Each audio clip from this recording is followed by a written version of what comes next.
मुरतुनैन, आपका paper one भी बहुत अच्छा नहीं हुआ। आपका पेपर वन भी जरा, अगर पेपर टू से कंपेयर किया जाए तो पेपर वन के मार्क्स कम है, जब भी आपका ग्रेड ए स्टार में नहीं गया है।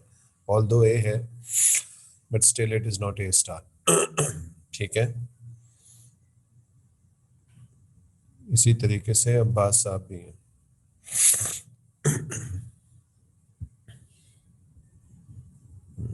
अच्छा भाई, तो सर्दी लग रही है आप लोगों को? सर्दी अच्छी खासी हो रही है आज।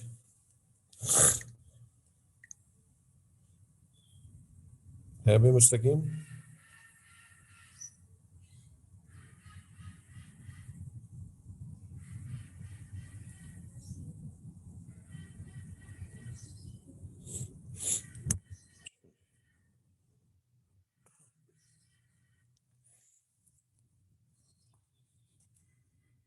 मौज, आपका पेपर बेटा रीचेक कर लेंगे, चले, मैं फिर एक दफा रिक्वेस्ट कर लूंगा उससे, लेकिन 21 मार्क्स ही हैं आपके, क्या कर सकते हैं।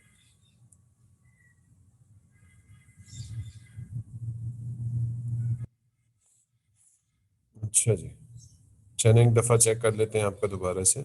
ठीक है। अच्छा बच्चों, हम लोगों ने लास्ट जो पढ़ा है दैट वाज डिफॉर्मेशन। हमने नहीं, वर्क एनर्जी पावर तक हमने पढ़ा था, और आज हम लोग न्यू चैप्टर स्टार्ट करेंगे दैट इज डिफॉर्मेशन। ठीक है भाई, तो अब आप लोग ज़्यादा अलर्ट हो जाएं ज़रा। ठीक है, क्योंकि ये जो वीक है इसमें मैं होपफुली डिफॉर्मेशन को ख़त्म कर दूंगा, और when you come back to school on 18th इंशाल्लाह, तो तब आप लोगों के ज़रा मुश्किल टॉपिक स्टार्ट होंगे, जिसमें से एक सबसे पहला टॉपिक है वेव्स का। ठीक है, फिर मैं वेव्स को स्टार्ट करूंगा, क्योंकि वेव्स डिफिकल्ट टॉपिक है, तो I want that topic to be face to face. वो फेस टू फेस ही हो डिस्कस तो ज़्यादा बेहतर है। ठीक है। So let's start the topic of deformation.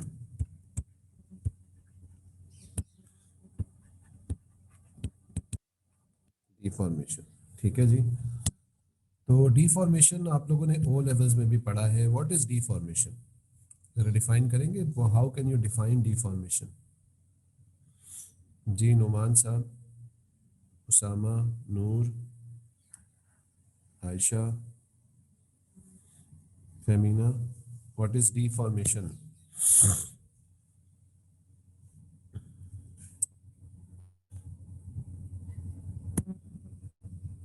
ये सारे सो रहे हैं क्या? माइक्स खोलो भाई अपने अपने, क्या हो गया सर माइक को? अपनी जो फॉर्म होती है उससे डिस्टॉर्ट कर देना, मतलब हटा देना शायद, जो उसकी जो एक फॉर्म होती है अपनी। ठीक है, change of structure of object from its original form, जी ठीक है। हाँ सही है फेमिना, काफी हद तक बेहतर आंसर है। बट डिफॉर्मेशन किसकी कैरेक्टरिस्टिक होती है? Deformation is a characteristic of spring. Solids. बिल्कुल सही है, सॉलिड्स की कैरेक्टरिस्टिक्स होती है। देखिए सॉलिड्स के पास हमारे पास क्या होता है, एक फिक्स शेप होता है। सॉलिड्स है fix shape and fix volume. Solids का एक फिक्स शेप होता है, एक फिक्स वॉल्यूम होता है, और अगर हम सॉलिड को एक फोर्स लगा के उसके शेप को चेंज करें, ठीक है, उसके स्ट्रक्चर को चेंज करने की कोशिश करें, उसके मॉलिक्यूल्स की अरेंजमेंट को चेंज करने की कोशिश करें, तो इस चीज को हम बोलते हैं डीफॉर्मेशन ऑफ सॉलिड्स। डी का मतलब होता है चेंज, और फॉर्मेशन का मतलब होता है कॉन्फ़िगरेशन।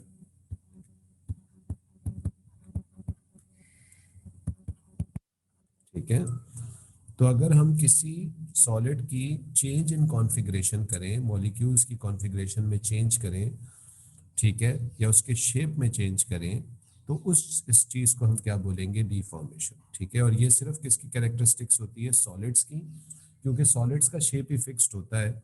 लिक्विड्स का ना ही फिक्स शेप होता है और ना ही गैसेस का फिक्स शेप होता है। ठीक है जी, तो नोट कीजिएगा जरा इसके अंदर इंपॉर्टेंट दो चार points. Deformation is a characteristic of A solids.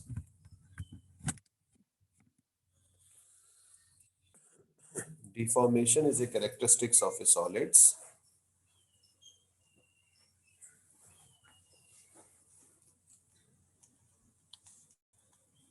because solids are having fixed shape,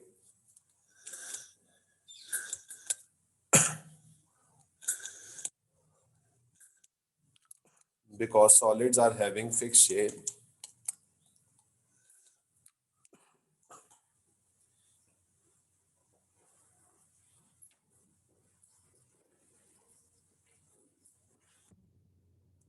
because solids are having fixed shape, full stop. When a force is applied to a solid, when an external force, बल्कि कीजिएगा, when an external force is applied to a solid, when an external force is applied to a solid,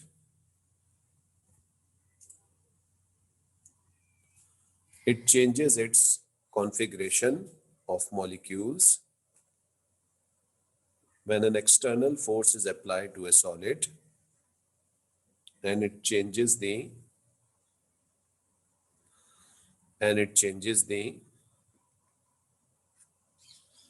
configuration of molecules, and it changes the configuration of molecules, bracket में लिखिएगा change in shape.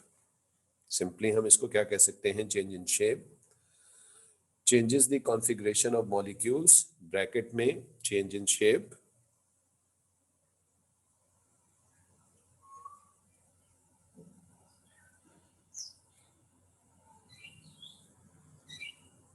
That external force, comma लगा के, that external force is known as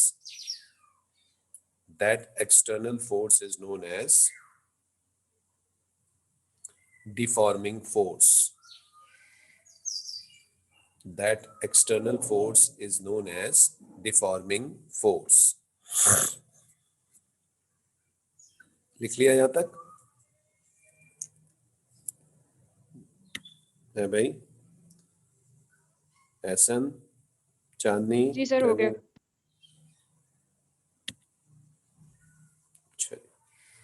यहां तक लिख लिया सबने भाई?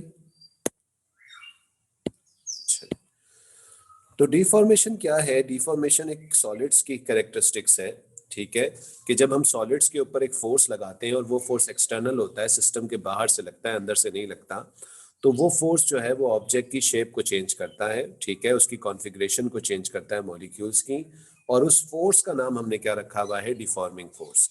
यानी अगर ये एक सॉलिड है और हम इसके ऊपर एक फोर्स लगा रहे हैं बाहर से, या दो फोर्सेस लगा रहे हैं बाहर से, जिससे इसका शेप चेंज हो रहा है, ठीक है, तो ऐसे फोर्स को हम क्या बोल सकते हैं? डिफॉर्मिंग फोर्स कह सकते हैं, ठीक है जी। ये इंपॉर्टेंट बात याद रखिएगा। इसी तरीके से फोर्स यूं भी लगाई जा सकती है। चलिए अब मुझे बताइए कि डिफॉर्मेशन या चेंज इन कॉन्फ़िगरेशन कितने किस्मों की हो सकती है? ये आपने ओ लेवल्स में पढ़ा है कि डिफॉर्मेशन कितने किस्मों की होती है?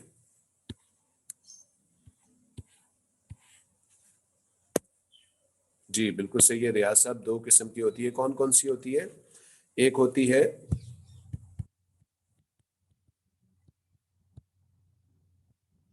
इलास्टिक डिफॉर्मेशन, और एक होती है इन इलास्टिक, या हम इसको क्या भी बोलते हैं? प्लास्टिक डिफॉर्मेशन, ठीक है जी। नोट कीजिएगा, deformation has two types, elastic deformation and in elastic या प्लास्टिक डिफॉर्मेशन।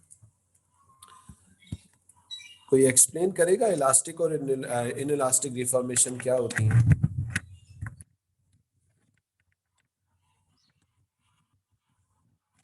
फेमिना बोले। तो इलास्टिक होती है जिसमें शेप को मेंटेन हो जाता है, और इनइलास्टिक होती है इसके अंदर शेप आप अगर चेंज करो तो फिर वैसे ही रहता है जो चेंज इन शेप होता है।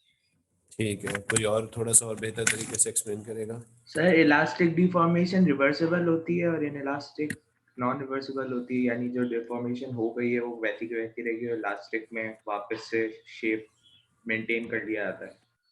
ठीक है, शेप वापस रिटेन होता है प्लास्टिक डिफॉर्मेशन में, ठीक है।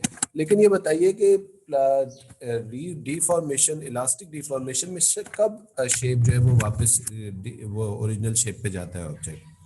कब ऑब्जेक्ट रिटेन करता है? बेटा वो अहमद इलास्टिक कोलिजन के बारे में स्टिक होता है, यहाँ इलास्टिक कोलिजन की बात नहीं हो रही।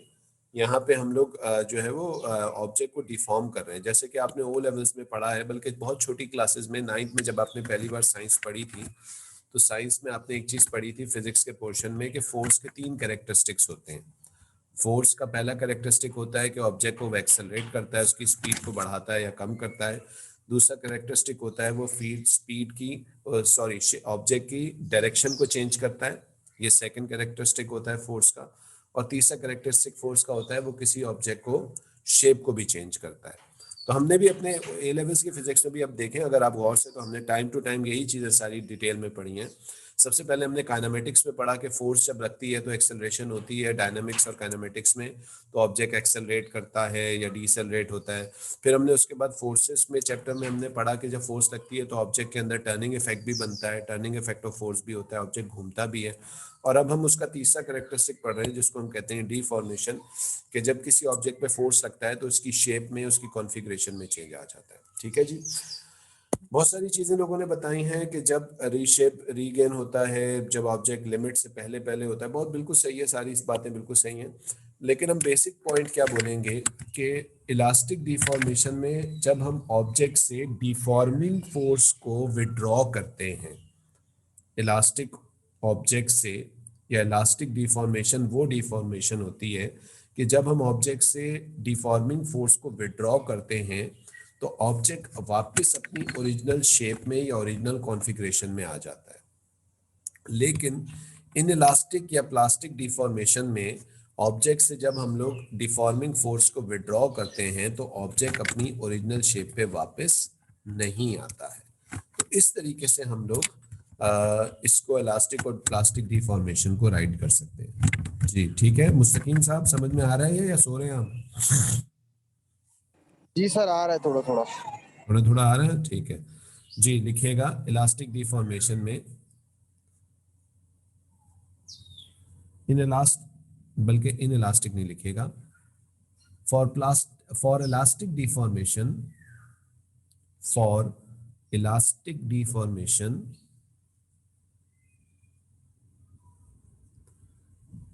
when the deforming force is removed from the object, for elastic deformation, when the deforming force is removed from the object, when the deforming force is removed from the object, the object return to its original, the object returns to its original shape. When the deforming force is removed or withdrawn from the object, it returned to its original shape.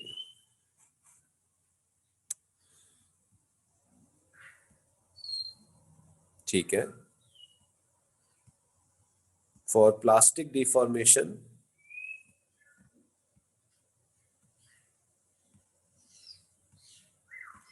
for plastic deformation, if the deforming force is removed,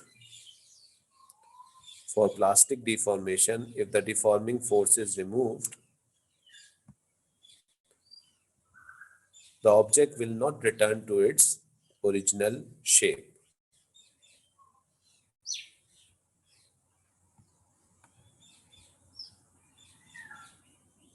The object will not return to its original shape.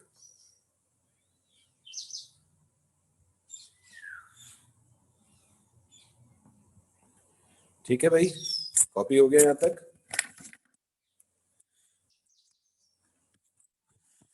अच्छा जी, O levels में आपने एक law पढ़ा है जिसको हम क्या बोलते हैं? Hooke's law. क्या कहता है भाई हुक्स लॉ?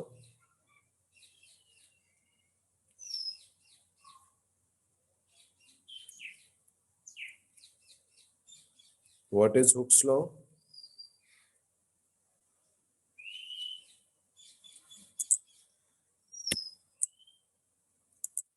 जी अब्दुल्ला तारिक साहब, व्हाट इज हुक्स लॉ?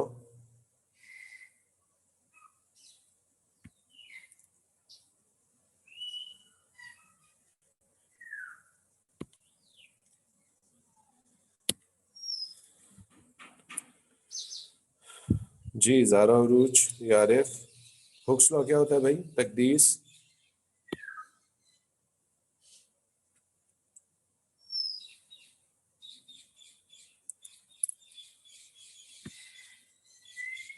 ये सब सो रहे हैं मुझे लग रहा है। मीरान साहब, Daniyal,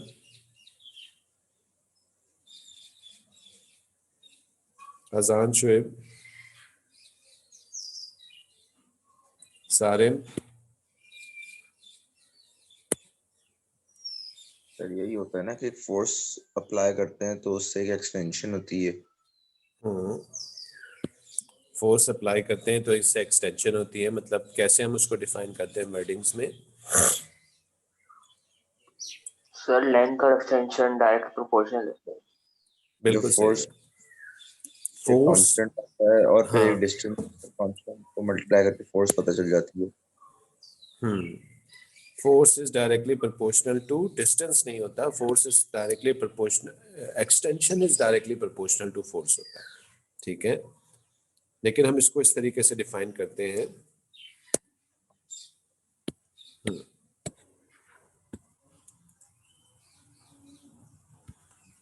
under elastic limit extension is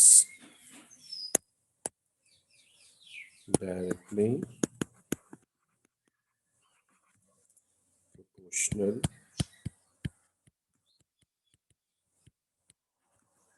to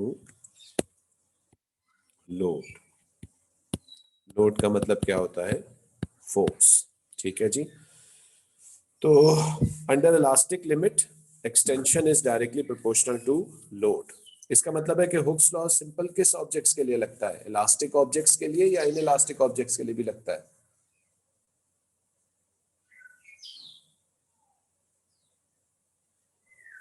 elastic.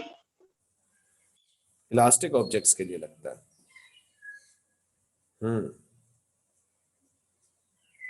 फिर से सोच के बताइए।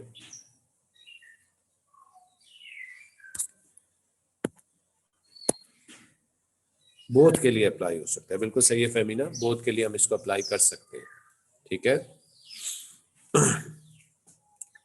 अच्छा जी,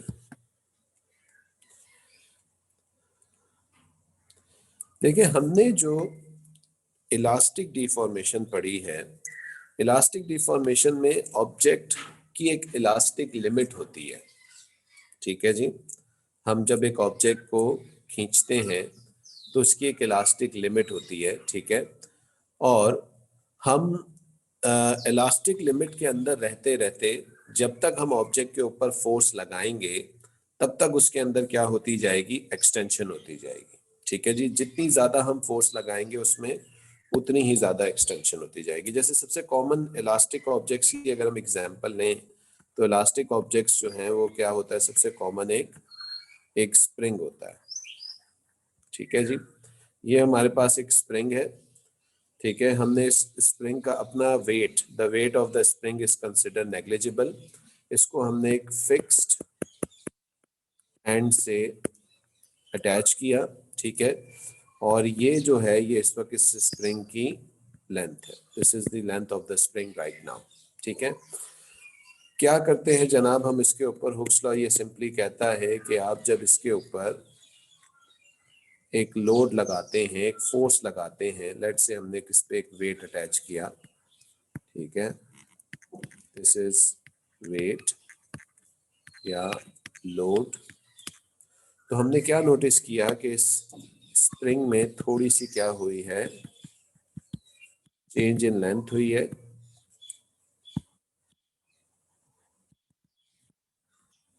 और इस चेंज इन लेंथ को हम क्या बोलते हैं? एक्सटेंशन, ठीक है।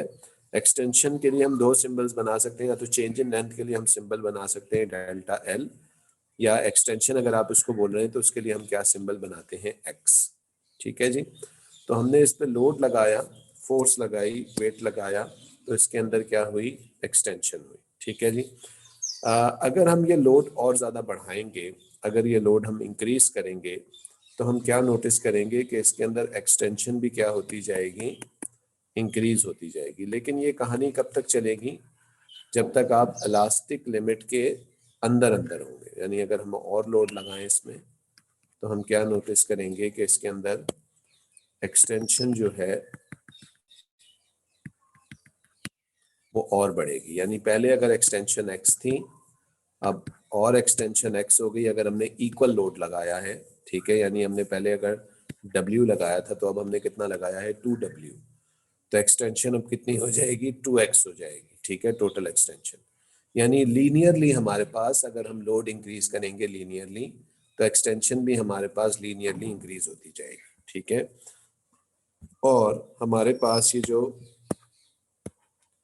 लॉ है ये कुछ इस तरीके से बोलता है, F is directly proportional to x, ठीक है जी। यानी force is directly proportional to extension, ठीक है।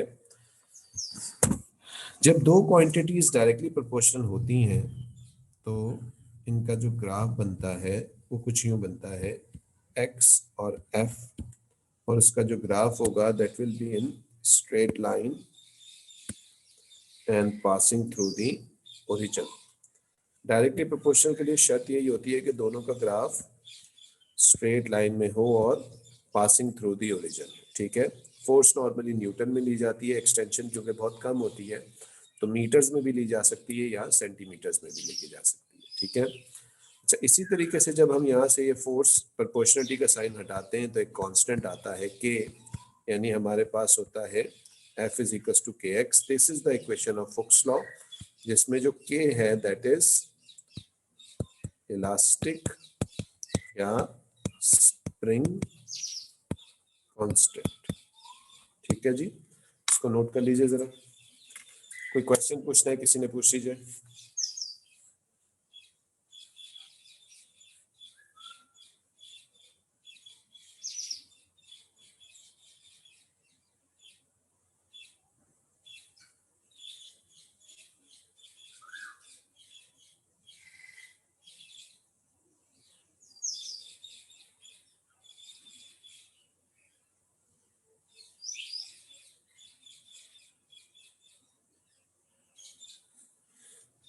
ठीक है जी।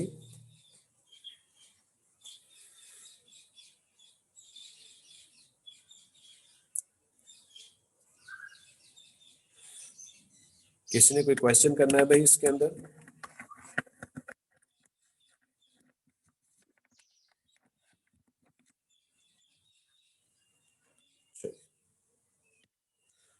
हुक्स लॉ एक्चुअली में इलास्टिक ऑब्जेक्ट्स के ऊपर अप्लाई किया जाता है, लेकिन कुछ बड़े ही आर्बिट्रेरी केसेस ऐसे भी हो सकते हैं जिसमें हम इसको इन इलास्टिक ऑब्जेक्ट्स में, कॉम्प्लेक्सिटीज केसेस भी होते हैं जिसमें हम इन इलास्टिक ऑब्जेक्ट्स के ऊपर भी अप्लाई कर सकते हैं इसको। लेकिन आप लोगों के सिलेबस के हिसाब से, क्योंकि हम कॉम्प्लेक्स उसके अंदर नहीं जाएंगे आप लोगों के सिलेबस के अंदर, तो हम हुक्स लॉ को जो है वो सिर्फ एप्लीकेबल करेंगे किसके ऊपर, इलास्टिक ऑब्जेक्ट्स के ऊपर। We can not apply them in your syllabus on complexity cases जो होते हैं ना, उनके ऊपर हम अप्लाई नहीं करेंगे, ठीक है। यानी हम ये कंसिडर करेंगे कि हुक्स लॉ हम सिंपली किस पे अप्लाई करेंगे, यहाँ पे इलास्टिक ऑब्जेक्ट्स पर ही अप्लाई करेंगे सिर्फ, ठीक है जी, हमारे इस सिलेबस के हिसाब से। हाँ जी, के की वैल्यू क्या होती है? के की वैल्यू बेटा डिपेंड करती है रियाज के आपके पास किस किस्म का ऑब्जेक्ट है, कितना टफ ऑब्जेक्ट है, ठीक है। ये स्प्रिंग कांस्टेंट या इलास्टिक ऑब्जेक्ट की टफनेस को बताता है कि ऑब्जेक्ट कितना टफ है, ठीक है। अच्छा, इसमें ये ग्राफ देखिए और इस स्टेटमेंट को पढ़िए, ठीक है।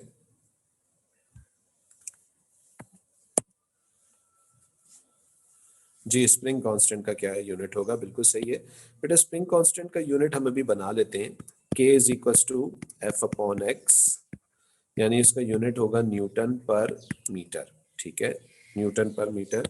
फिर मैं इसको भी सेंटीमीटर से मीटर में कर देता हूँ ताकि हम इसको ऐसा ही सिस्टम में रखें, ठीक है। न्यूटन पर मीटर है, और फिर इसका बेसिक यूनिट भी हम बना सकते हैं, ठीक है। बेसिक यूनिट हमारे पास हो जाएगा kg m(s-2), और ये आपके पास हो जाएगा m2s-2 हो जाएगा, ठीक है ना।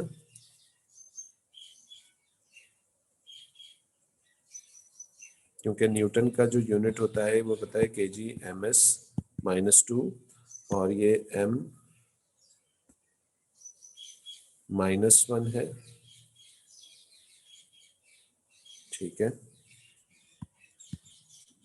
नहीं फिर ये m2 नहीं होगा ना, ये kg s -2 हो जाएगा सिंपल, ठीक है सही, kg s -2 हो जाएगा सिंपल, ठीक है भाई।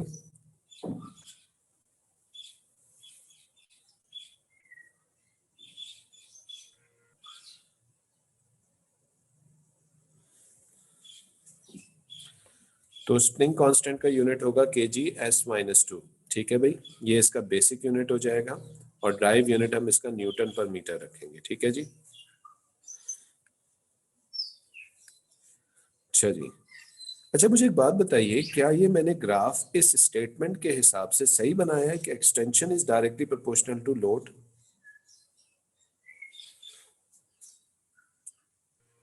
सही बनाया है सर। जी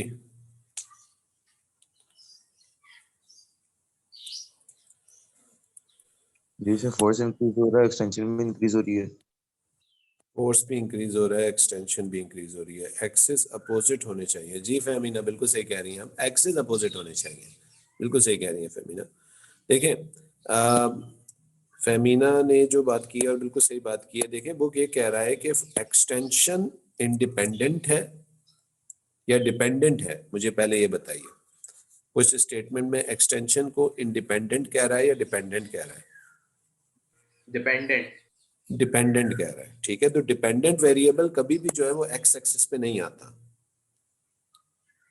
एक्सटेंशन डिपेंडेंट है लोड के ऊपर। और हमेशा याद रखिएगा कि जब भी आप कोई ग्राफ बनाए तो वाई एक्सिस पे हमेशा कौन सा वेरिएबल आता है? डिपेंडेंट।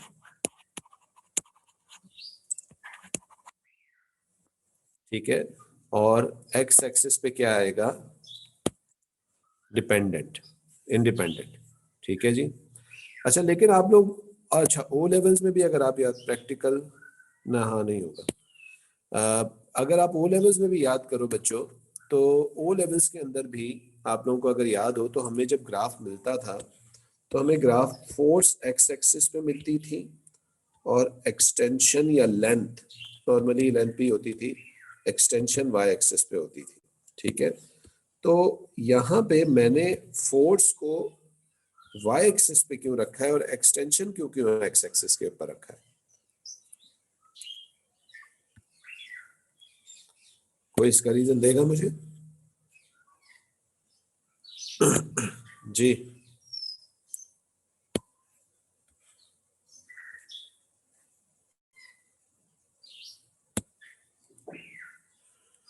कोई पढ़ा लिखा इंसान इस बात को इलेबरेट कर सकता है कि ये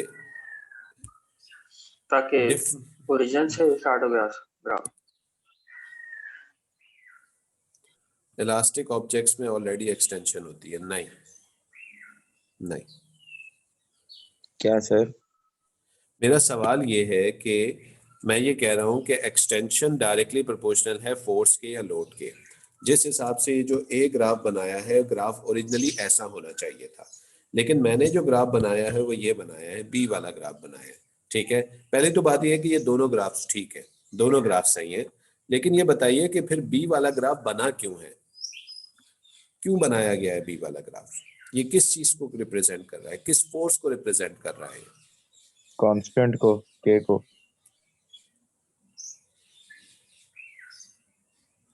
अच्छा मुझे एक सवाल का आंसर दें कि जब मैंने इस ऑब्जेक्ट के ऊपर लोड लगाया, वेट लगाया, पहली डायग्राम से दूसरी डायग्राम में देखिए, मान लीजिए 10 न्यूटन का फोर्स लगाया, तो इसमें कुछ एक्सटेंशन हुई। एक्सटेंशन होने के बाद क्या ये स्प्रिंग मजीद नीचे चलता जाएगा या एक जगह पे जाके रुक जाएगा खिंच के? थोड़ा सा रुक जाएगा। क्यों खिंच के रुकेगा?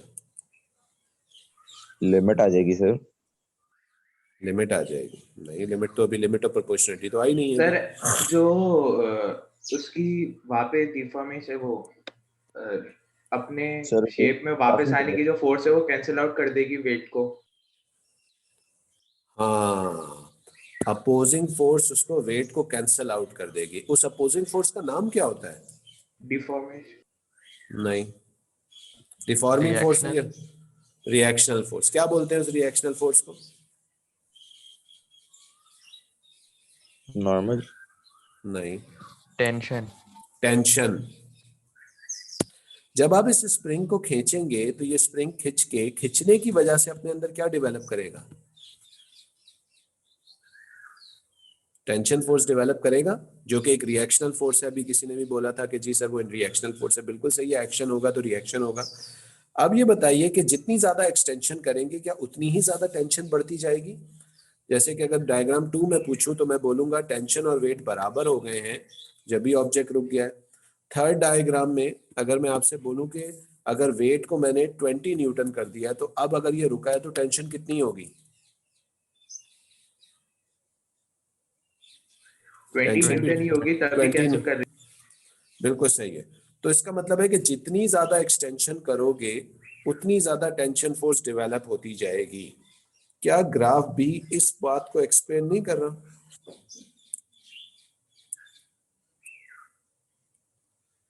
देखिए ग्राफ ए तो बेसिक बात को कह रहा है, जितनी तुम फोर्स लगा रहे हो, ये फोर्स कौन सी है यहाँ पे, वेट, उतनी ज्यादा इसमें एक्सटेंशन होती जा रही है एक्स। लेकिन ग्राफ भी आपको ये बता रहा है कि जितनी ज्यादा एक्सटेंशन होती जा रही है एक्स, उतनी ही ज्यादा अपोजिंग फोर्स यानी क्या बनती जा रही है, क्या डेवलप होती जा रही है? तो सर इसका मतलब फिर इस चीज में एक्स इंडिपेंडेंट हो गया है, क्योंकि इस एक्स चीज को हम में हाँ, जितना ज्यादा, क्योंकि टेंशन जो है वो एक्सटेंशन पे डिपेंड कर रही है ना।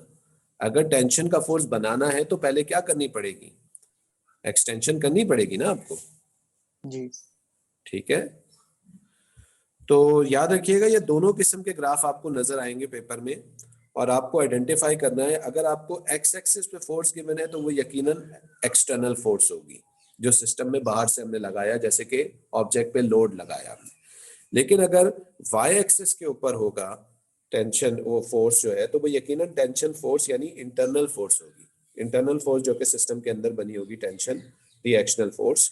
ठीक है, और दोनों के ग्राफ दिखने में तकरीबन एक जैसे ही होते हैं। ठीक है, बस लिमिट ऑफ प्रोपोर्शनलिटी के बाद फिर ये इनका शेप थोड़ा सा डिफरेंटली चेंज होता है। सही है भाई, तो आज यहाँ पे रोकते हैं। किसी ने कोई क्वेश्चन पूछना है तो पूछ लीजिए, otherwise let's stop it over here.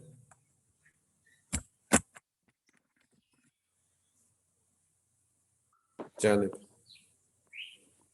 Allah Hafiz.